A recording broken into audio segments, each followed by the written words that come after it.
حياكم الله متابعينا الأكارم. دائما ما يقال إنه الجيل القديم جيل الستينات والسبعينات هو الجيل الأفضل واللي له ميزة تختلف عن الجيل الحديث. يا ترى هل هذا الكلام واقعي؟ تعالوا ويانا بهذه الجولة خلينا نعرف تفاصيل أكثر من الجيل القديم.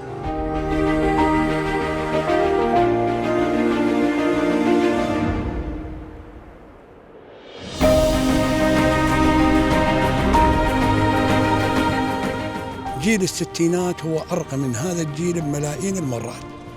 ذاك الجيل كان جيل طيب ومخاوي وتخاوي. هذا الجيل الابن تشوفيه يشمخر على أبوه، يعني يصيح على أبوه، ما يحترم الكبير، ما عنده في تطلعات الحياة اللي رفاهية، اللي الأب يجهز له مكان حلو وراحة ونفسية يعتبرها لا، هذا غصب على الأب.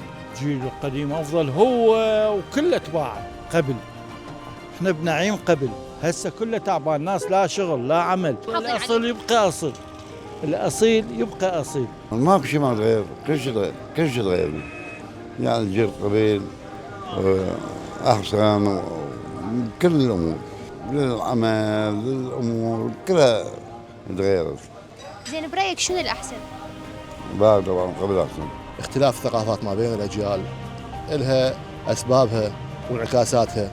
أكيد من دخلت علينا تطور ما يخص السوشيال ميديا والتطورات الإلكترونية اللي موجودة انعكست على أجيال.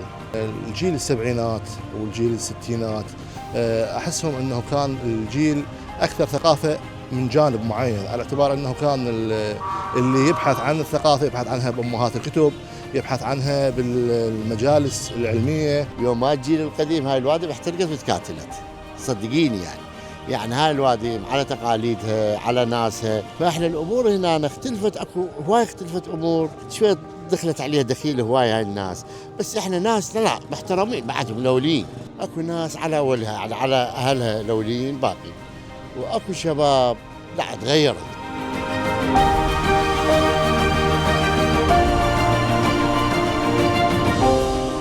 الجيل القديم هو جيل الروحية والفطرة السليمة. مهما تقدمنا ومهما استحدث الجيل الجديد عادات وتقاليد حديثة، لكن يبقى للجيل القديم روحية تختلف وتفرق، وهم أصحاب الاتزان البيئي والمجتمعي. لهنا نكون وصلنا لختام هذه الجولة. أنا صبا العقيلي من نجف 24.